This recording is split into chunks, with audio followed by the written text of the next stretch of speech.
let's use the exercise to get up again. Stretch all of the toes, right? All of those toes access, feet right underneath you. Step forward, lift, and bring yourself up again. From our hanmi position, bend, feet straight ahead. Here, now. Rotation. Feel how the legs feel, how the torso feels.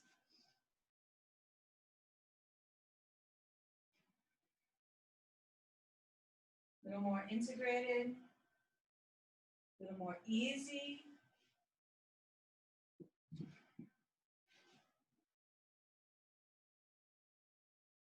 And there's this more freedom here to move here.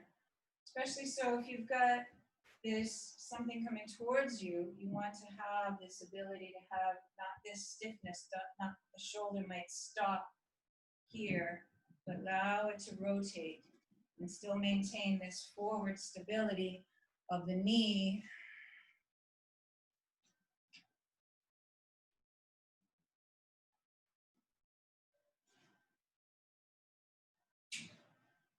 And now this time coming right down onto the floor and onto your belly. Straight down.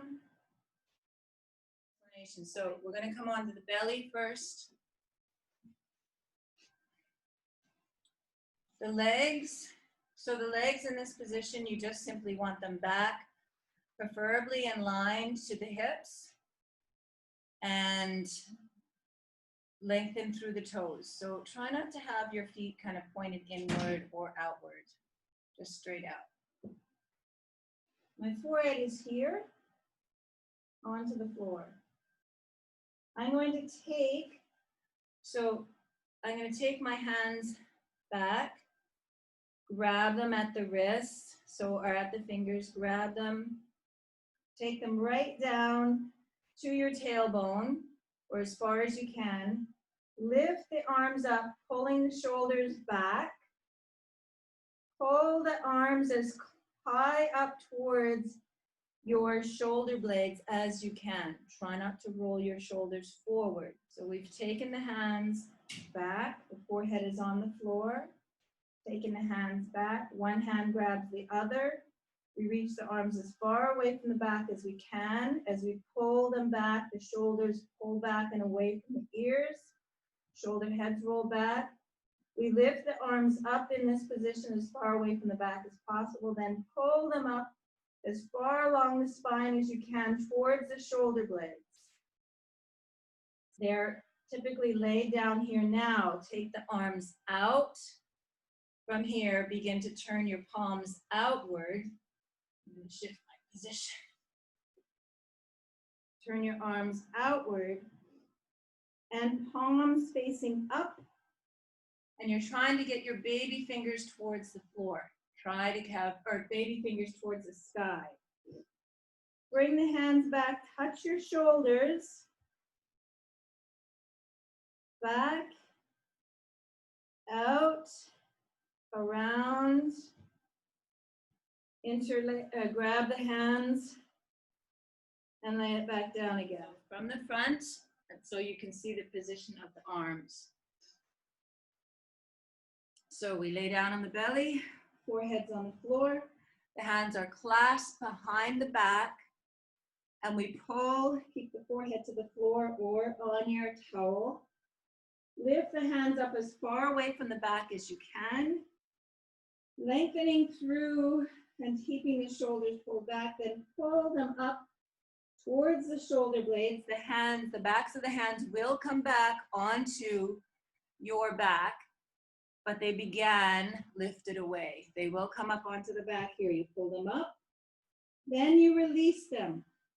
Take them out, turn the thumbs upward towards the sky, pull them forward and try to keep the fingers pointing upward, thumbs pointing outward.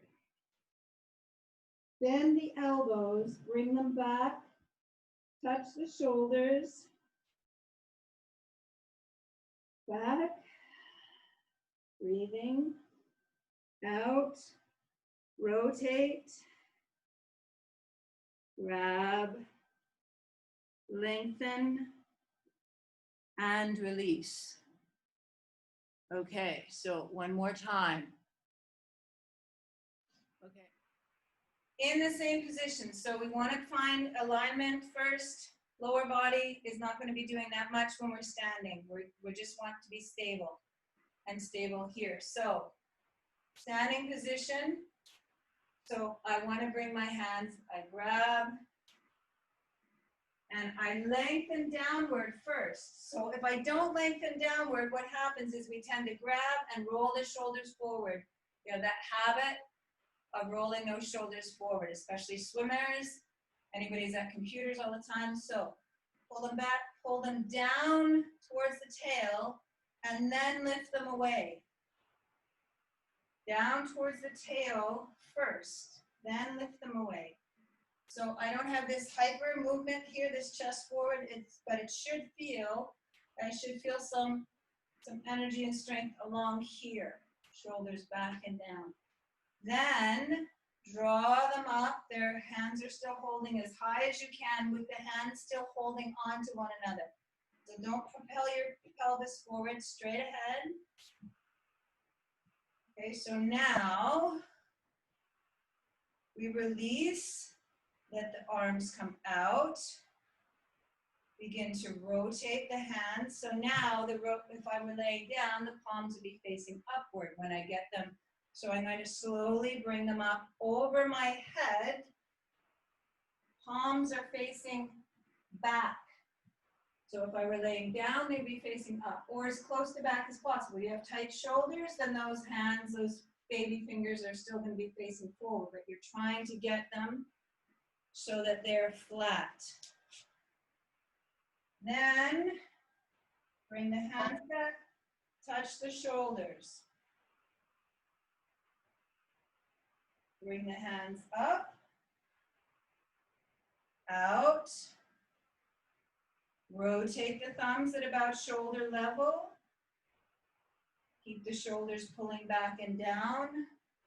Grasp the hands behind the back.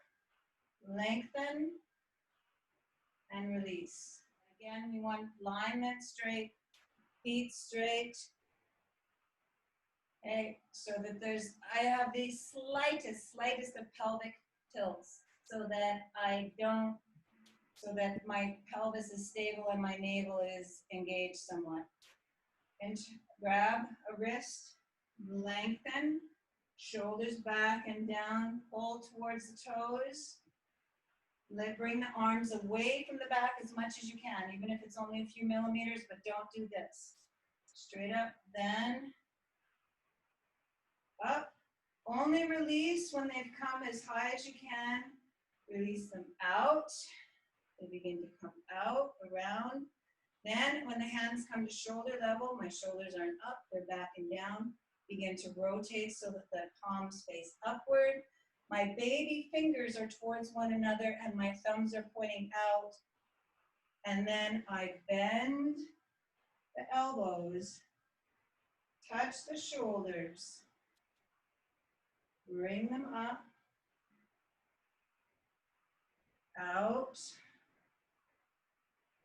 rotate, back, lengthen, and release. Okay, so that helps to get the swimmer shoulders up a little more.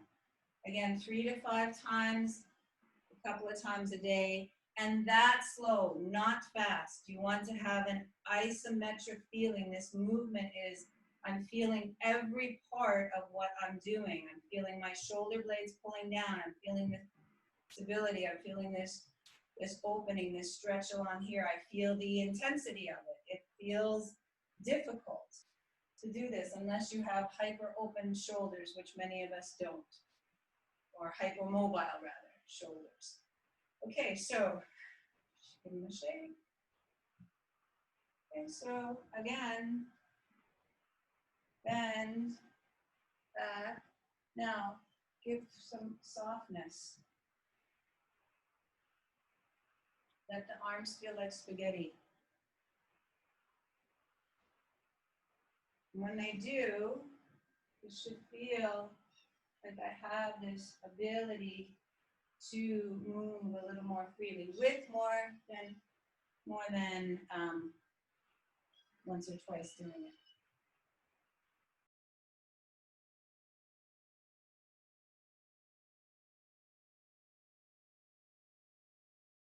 I'm going to stand in hanmi, bring it onto my head.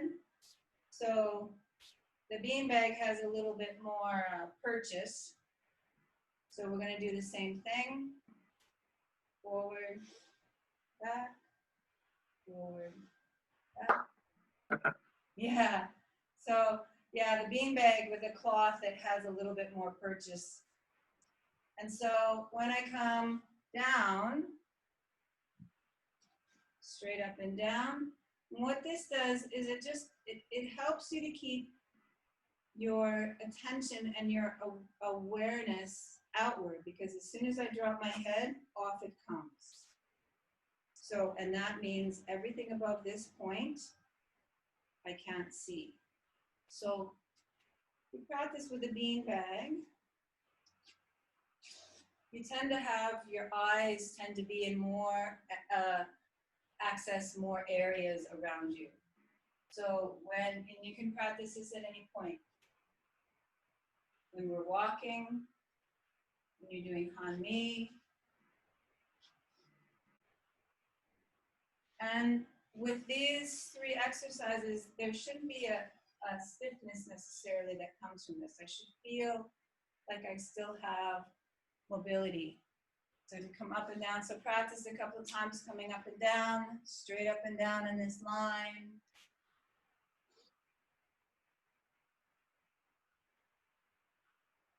Releasing to the floor, coming into sitting, coming into hanmi. And it keeps your attention. So just anything like that, like a beanbag, helps us to keep that awareness, and the exercises like we just did help to keep the stiffness out of that.